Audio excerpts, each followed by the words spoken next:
पिछले एपिसोड में सियाओ फान एक जाइंट ट्री के ऊपर आ गया था और उसे ऐसा लग रहा था कि ट्रेजर यहीं पर मिल सकता है। तभी अगले सीन में हम देखते हैं कि लू भी अब यहाँ पर आ गई होती है, जो कि यहाँ के नजारे को देख पूरी तरह से हैरान हो गई थी और उसे भी समझ में नहीं आ रहा था कि आखिरकार ये स्पिरिचुअल पावर आ कहाँ से रही है। जिसके बाद हम देखते हैं कि उसने इसके बारे में पता लगाने के लिए डिसाइड कर लिया था और इसीलिए वो फिर से इसके लिए जानने लगती है। वहीं दूसरी तरफ हम देखते हैं कि सियाओ फान भी लिटिल मंकी के साथ में अभी भी यहीं पर था, जो कि स्पिरिचुअल पावर के सोर्स के बारे में पता लगाने के लिए जा रहा होता है और उसे भी अभी तक कुछ पता नहीं होता कि आखिरकार ये स्पिरिचुअल पावर आ कहाँ से रही है। वहीं उधर से जिन भी भागते हुए इसी तरफ आ रही होती है, जहाँ पर हम देखते हैं कि जिंगी और उसके साथी उसका पीछा कर रहे थे। लेकिन तभी अचानक से हम देखते हैं कि यहाँ पर बहुत ही जोरों की हलचल होने लगती है और तभी पता चलता है कि इनके पीछे से कोई आ रहा है। जिसके बाद इनको पता चलता है कि यह तो असल में कोई ब्लैक स्नेक है और इसीलिए अब इसे देखते हुए सभी तुरंत अपनी जान बचाने के लिए वहाँ से भागने लगे थे। लेकिन फिर भी उनको यहाँ से निकलने में काफी देरी हो गई थी और हम देखते हैं कि वो ब्लैक स्नेक तुरंत ही इनको अपने मुंह के अंदर कैद कर लेता है। लेकिन इन्होंने भी अपना जान बचाने के लिए बैरियर को एक्टिवेट कर लिया था, जिसकी वजह से वह ब्लैक स्नेक इनका कुछ भी नहीं कर पाया होता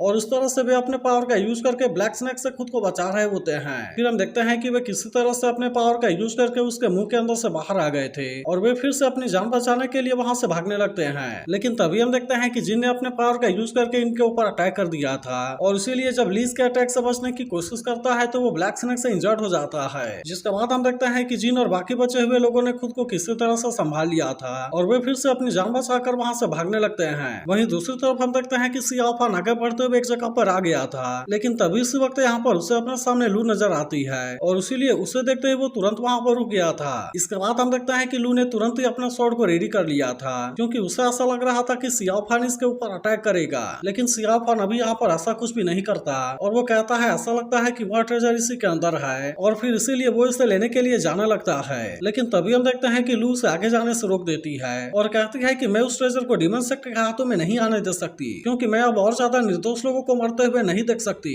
लेकिन हम देखते हैं कि सियाओ फान को इसके बारे में कोई भी चिंता नहीं होती और वो इसी के सामने कहने लगता है कि मैं तो इसीलिए इस ट्रेजर को हासिल करना चाहता हूँ ताकि इसका यूज करके मैं और भी ज्यादा लोगों को मार सकूं। तब इसके ऐसी बात सुनते ही लू तुरंत इसके ऊपर काफी गुस्सा हो जाती है और इसीलिए वो अपने स्वॉर्ड का यूज करके इसके ऊपर अटैक करने की कोशिश करने लगती है। लेकिन इसके बाद भी हम देखते हैं कि सियाओ फान ने इसका हर एक अटैक से खुद को बचा लिया था और इसीलिए लू इसके सामने कुछ भी नहीं कर पाती। तभी हमें पता चलता है कि सियाओ फान असल में इसके साथ में फाइट नहीं करना चाहता और इसीलिए वो कहने लगता है कि प्लीज तुम यहाँ से साइड हो जाओ। लेकिन अभी भी हम देखते हैं कि लू इसकी बात मानने के लिए बिल्कुल भी रेडी नहीं होती और वो जैसे ही अपने पावर का यूज करके अटैक करने के लिए आती है तब इसके पावर के सामने सियाओ फान का बैरियर कुछ भी नहीं कर पाता और हम देखते हैं कि वो तुरंत इसके पावर के सामने चकनाचूर हो जाता है। तब इससे देख सियाओ फान भी इसके पावर का सामना करने के लिए पूरी तरह से रेडी हो गया था और हम देखते हैं कि वो इसका हर एक अटैक से खुद को बचाने लगता है। मगर तभी हम देखते हैं कि लू अपने स्वॉर्ड टेक्निक का यूज करके अटैक करने के लिए रेडी हो जाती है और वो तुरंत ही बहुत सारे स्वॉर्ड का यूज करके सियाओ फान को चारों तरफ से घेर लेती है। लेकिन इसके बाद भी हम देखते हैं कि सियाओ फान ने इसका हर एक स्वॉर्ड को बहुत ही आसानी से डिस्ट्रॉय कर दिया था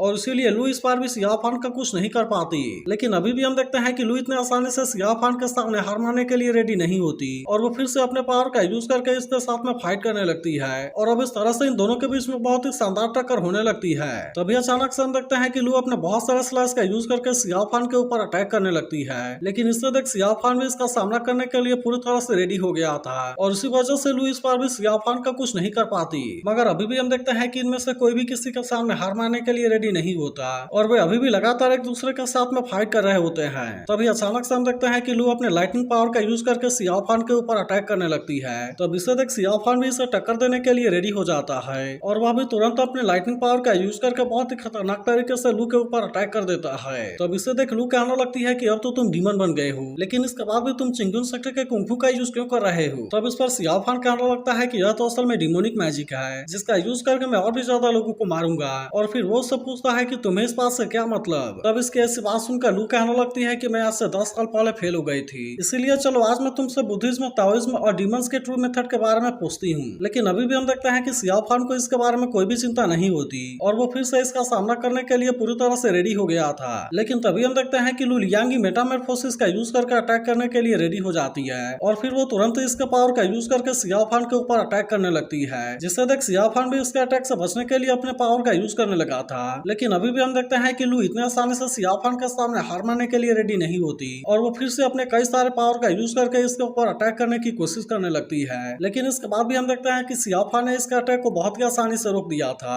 और फिर वो तुरंत यहाँ से भागने के लिए कोशिश करने लगता है, लेकिन अभी भी हम देखते हैं कि लू उसे ट्रेजर की तरफ जाने से रोकने लगती है। इसीलिए सियाओ फान भी फिर से अपने पावर का यूज करके लू के साथ में फाइट करने लगा था और अब इस तरह से इनके बीच में बहुत ही शानदार टक्कर होने लगती है। तभी अचानक से हम देखते हैं कि लू सियाओ फान के ऊपर अटैक करने के लिए अपने किसी बहुत ही पावरफुल टेक्निक को एक्टिवेट करने लगती है और अब इस तरह से वो इसके पावर का यूज करके सियाओ फान के ऊपर अटैक करने के लिए रेडी हो गई थी। लेकिन तभी हम देखते हैं कि सियाओ फान भी अब इसका सामना करने के लिए पूरी तरह से रेडी हो गया था और वो अभी तुरंत अपने पावर का यूज करके इसके अटैक को बहुत ही आसानी से रोक देता है, जिसके बाद से इनके बीच में फिर से बहुत ही शानदार टक्कर होने लगती है। और अब हम देखते हैं कि सियाओ फान भी अपने पावर का यूज करके लू के ऊपर अटैक करने की कोशिश करने लगा था, लेकिन इसके बाद भी हम देखते हैं कि लू किसी तरह से इसके पावर का सामना करने के लिए रेडी हो गई थी, मगर इस बार वो इसके पावर के सामने ज्यादा कुछ नहीं कर पाती। और फिर हम देखते हैं कि सियाओ फान अपने ऐसा पावर के वजह से लू के ऊपर भारी पड़ने लगा था, लेकिन तभी हम देखते हैं कि वो अपने आइस पावर का यूज करके सियाओ फान के अटैक को बहुत ही आसानी से रोक लेती है और अब इस तरह से उसने बहुत ही आसानी से इसके अटैक को डिस्ट्रॉय कर दिया था।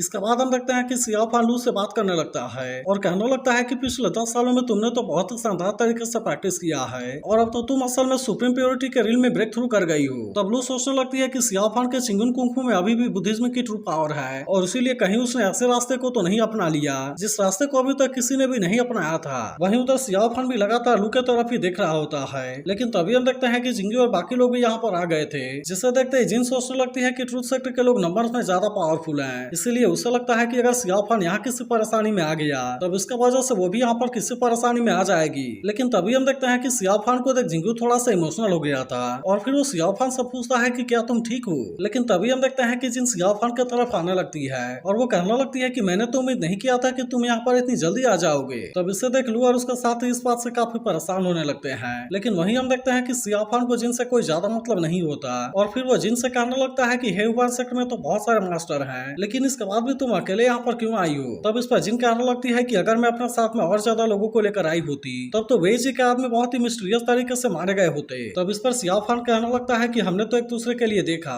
लेकिन इसके बाद भी जिंग राव इसका फायदा ले गया। तब जिन कहने लगती है कि मैंने यहाँ पर इनमें से 3 लोगों को ट्रैप कर दिया था और इसीलिए मुझे लगता है कि वो कुछ समय के लिए हमारा कुछ भी नहीं कर पाएगा। तब इस पर सियाओ फान कहता है कि अभी के लिए हम यहाँ पर एक दूसरे के साथ में कोऑपरेट करेंगे, जिसके बाद हम देखते हैं कि जिन भी इसकी बात मानने के लिए रेडी हो गई थी और फिर कहती है कि इसके बाद हम फिर से एक दूसरे के साथ में बात करेंगे। तभी हम देखते हैं कि जिन अपने पावर का यूज करके इन लोगों के माइंड को कंट्रोल करने की कोशिश करती है, लेकिन यहाँ तक सीनियर फासियांग ने तुरंत अपने पावर का यूज करके उसे हटा दिया था और फिर हम देखते हैं कि वो सियाओ फान का नाम बोलकर उससे बात करने की कोशिश करते हैं, जिस पर सियाओ फान कहता है कि मेरा नाम गुइली है। लेकिन तभी हम देखते हैं कि सीनियर फासियांग ने जिन को सियाओ फान से बात करने से रोक दिया था और फिर वो कहता है कि तुम्हें यहाँ पर केयरफुल होना चाहिए, क्योंकि अगर तुम्हारे एल्डर को पता चला तो वे तुम्हें इसके लिए बहुत ही बुरे तरीके से पनिश करेंगे। लेकिन इसके बाद हम देखते हैं कि जिन यहाँ पर सियाओ फान का साथ देने के लिए रेडी हो गए थी और अब इस तरह से वे एक साथ में मिलकर इनका सामना करने के लिए रेडी हो गए होते हैं। और तभी अचानक से हम देखते हैं कि यहाँ पर बहुत ही जोरों की हलचल होने लगती है, जिससे देखते ही वे सभी पूरी तरह से हैरान हो गए थे और वे कहने लगते हैं कि कहीं वो जायंट बीस्ट यहाँ पर तो नहीं आ गया। जिसके बाद हम देखते हैं कि इनका अंदाजा पूरी तरह से सही होता है और वो ब्लैक स्नेक यहाँ पर आ गया था।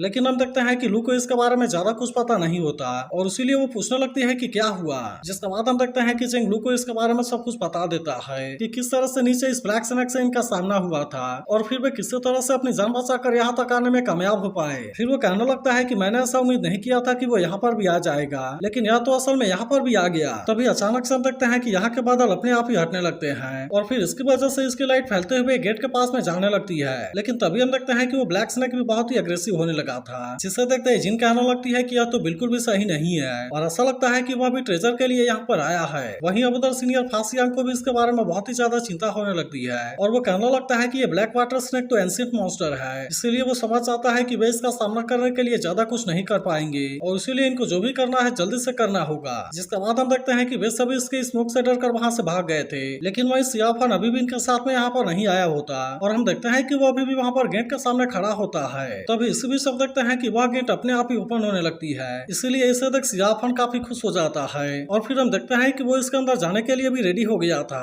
लेकिन तभी हम देखते हैं कि लू भी अब पीछे रहने वाली नहीं थी और वह भी तुरंत उसके तरफ जाने लगती है। जिसके बाद हम देखते हैं कि सियाओ फान भी पीछे मुड़कर इसके अटैक को रोक लेता है, लेकिन तभी इस वक्त हम देखते हैं कि उस ब्लैक वाटर स्नेक ने इनके ऊपर अटैक करके उनको दूर फेंक दिया था और वहीं उधर वो गेट भी अपने आप बंद होने लगता है। जिसके बाद हम देखते हैं कि लू वहाँ से बेहोशी की हालत में नीचे गिरने लगती है, लेकिन अब इसको ऐसे कंडीशन में देख सियाओ फान भी इस बात से परेशान हो गया था और फिर वो कहने लगता है कि तुमने मुझे रुकने के लिए अपने लाइफ को रिस्क में क्यों डाल दिया। तब इस पर लू कहती है कि तुम वापस आ जाओ और अब अब इतनी बात कहने के बाद वो बेहोश भी हो जाती है, लेकिन तभी हम देखते हैं कि सियाफा ने उसे नीचे गिरने से बचा लिया था और उसके अलावा वो इसे अपने साथ लेकर गेट के बंद होने से पहले उसके अंदर चला जाता है। इसके बाद अगले सीन में हम उस लेडी और उसके साथ वाले आदमी को देखते हैं, जहाँ पर वो आदमी कहता है कि यहाँ पर तो स्पिरिचुअल एनर्जी बहुत सारी है, जिसके वजह से यहाँ के फ्लावर ट्री के ऊपर ब्लैक स्नेक का कोई भी असर नहीं हुआ। तभी हम देखते हैं कि उधर जिन भी गेट से होकर अंदर जाने के लिए रेडी हो गई होती है, लेकिन असल में वो ब्लैक स्नेक की वजह से अंदर नहीं जा पाई होती। लेकिन तभी हम देखते हैं कि जिंगो और उसके बाकी साथी ब्लैक स्नेक के ऊपर अटैक करना स्टार्ट कर देते हैं, क्योंकि इस तरह से वे उसे यहाँ से दूर ले जाना चाहते थे।